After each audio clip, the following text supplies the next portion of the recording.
Oh, hey, hi, I'm Jalen Johnston doing a one-take farewell video for a very, very special guitar that I'm getting boxed up and sending to a buyer across the country.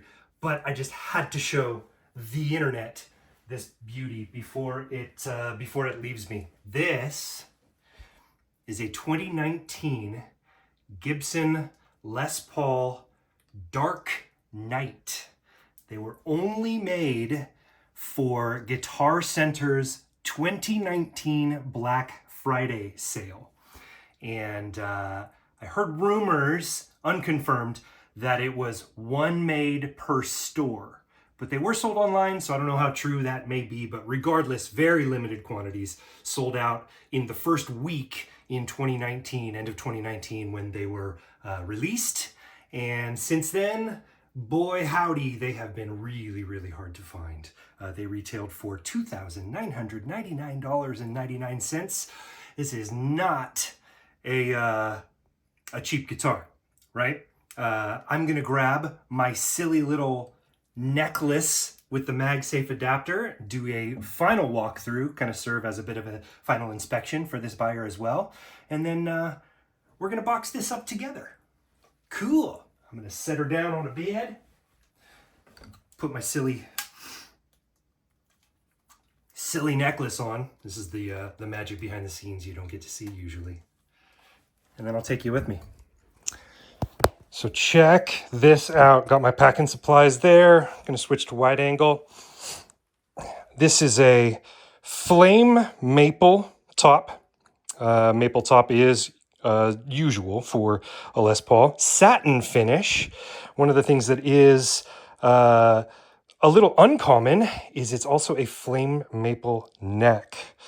So you can see that has a lot of really cool figuring all the way up here. And this one has been played. There are a few, there's like a little dent right there. Right here, let me lay this guy down. Little tiny indentation right there. Of course, fully disclosed.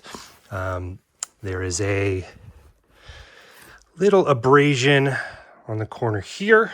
Of course, that's been fully documented. A little tiny scuff on the back that is tough to document, which is, I guess, good news, right? And then the biggest one is actually this right here. I think what happened at the neck heel was that case was full of cables and power supplies for effects pedals and things. And it looks like a cable kind of wiggled loose and went across under the neck when it was being transported. And that was just enough wiggling for it to rub through the finish a little bit.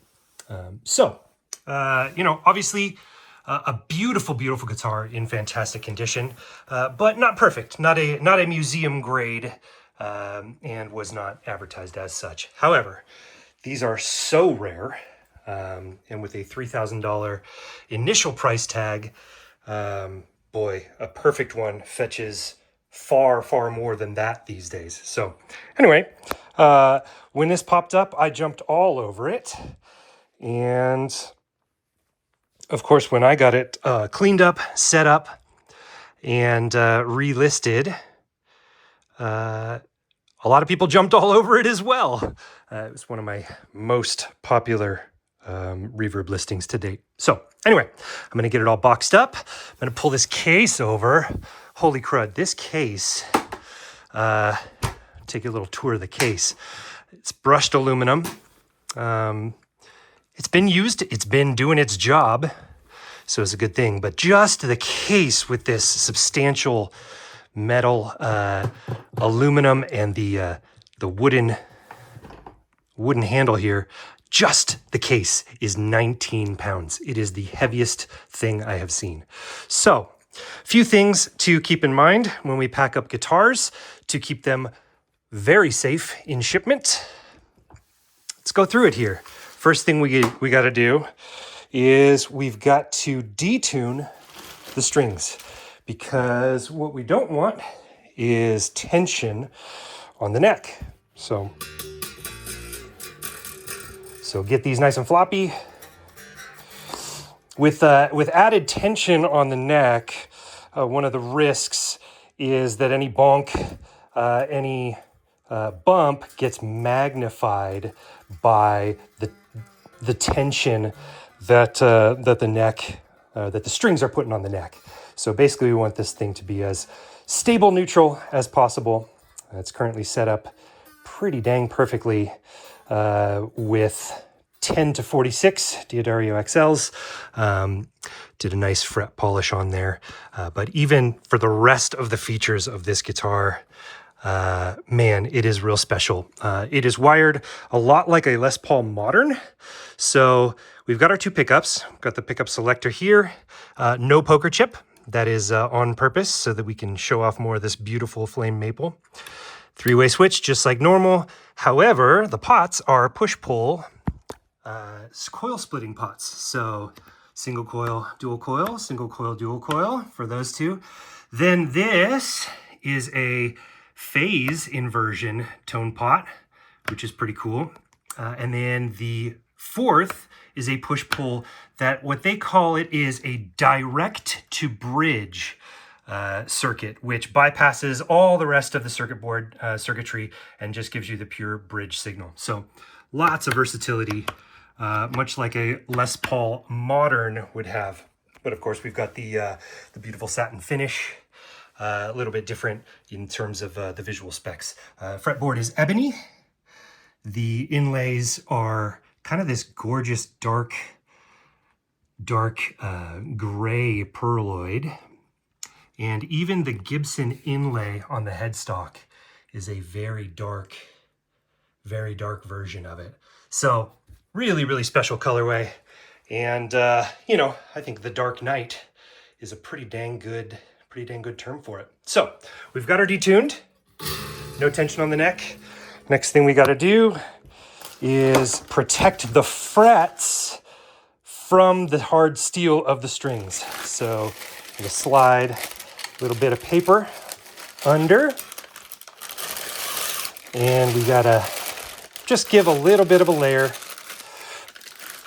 right there so that any impact of the hard steel strings on the frets won't make any dings that then have to be filed out and redressed. Now, per reverb guidelines, you do want to secure this as much as possible within the case as well. So I've got some additional bits of bubble wrap here that are going to go in. Really, the only spot that can be loaded with this is just right here under the neck. So that'll go nice and secure there. And she's not really moving. It's one of the benefits of having a real nice case here. So it's got all of the factory paperwork in this bag here. Came with a factory Gibson multi-tool, which is still sealed in its case. So what I'm going to do for that is I'm actually going to drop it into this little padded bubble wrap bag there so that it doesn't somehow work its way loose. I doubt it would be able to. But another thing that Reverb asks you to do is any of the high points on the hardware. I think these knobs are safe, but switch tip would be the highest point that would stick up on the top of the guitar.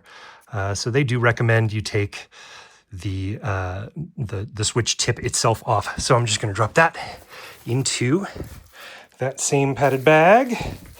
So it'll be in there for the buyer when it arrives.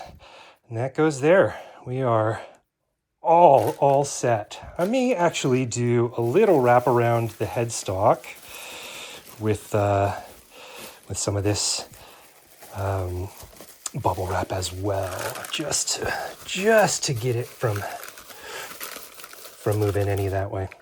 So that gets closed and never opened again until it is at its final destination. One of the things I'm going to do, just to guarantee that nothing gets jostled loose, I'm gonna take a little gaff tape.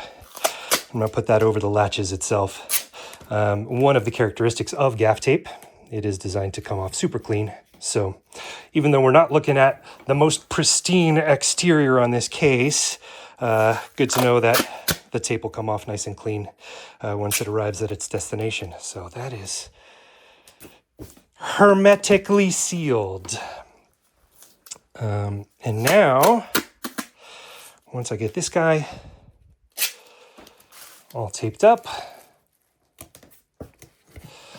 I'll put you back on the tripod and we're gonna box it together. Isn't this fun? Isn't this fun? Pardon the mess in the guest room, y'all. So I've got proper FedEx box, FedEx approved because it's got their logo on it. I've got a good bit of packing already down in the bottom, and we will just slide this girl, oh, this heavy girl, right on down in here. Yeah, that'll work nicely. Very, very nice. Yeah, so the case itself is 19 pounds even. The guitar itself is 8 pounds, 6.3 ounces. Definitely a heavy Les Paul like they are.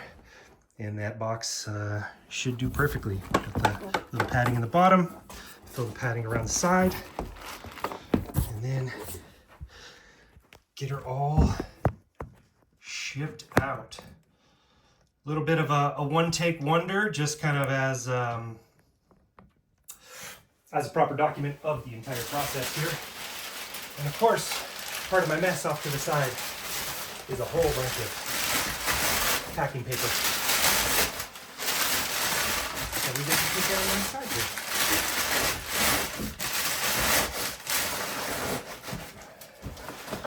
Case didn't show you the kind of the underside, the backside where the hinge is, but it is a very heavy duty piano hinge all the way down. So piano hinge, I mean, it's not just 1, 2, 3 hinge points, it is all the way across. So they clearly were paying attention to detail at the Gibson factory with this one.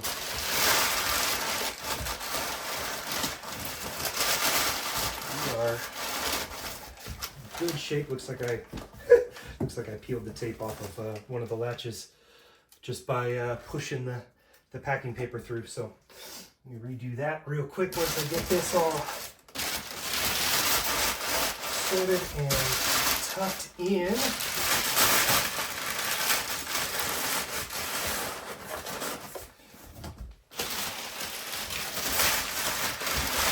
One of the benefits of doing quite a bit of buying and selling is that you can generally find a nice shape on a packing box, shipping box, because got enough coming in that leads to enough going back out. We are all sorts of well packed here.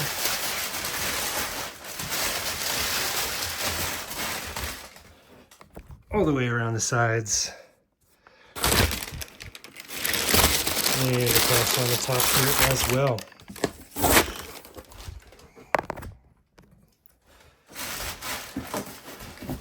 Dual layer on the top flaps is nice.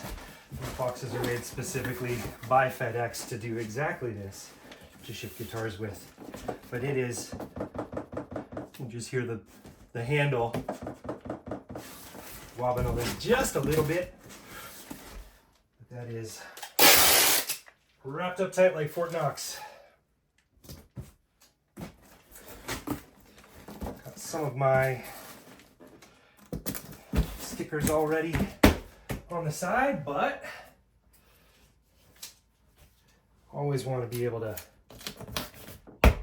put a little extra there.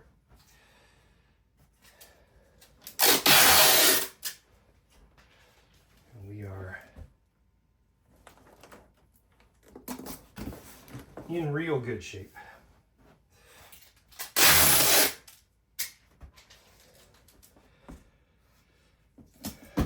I'm sure it was a bit of a saga for the original seller to get rid of this one, but very, very happy to be sending it on to a very enthusiastic new home.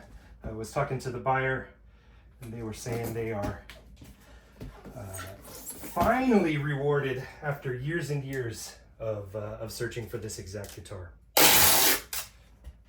So that's the service we provide here.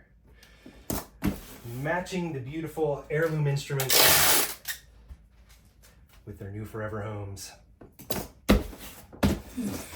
We are secure and ready to roll to FedEx.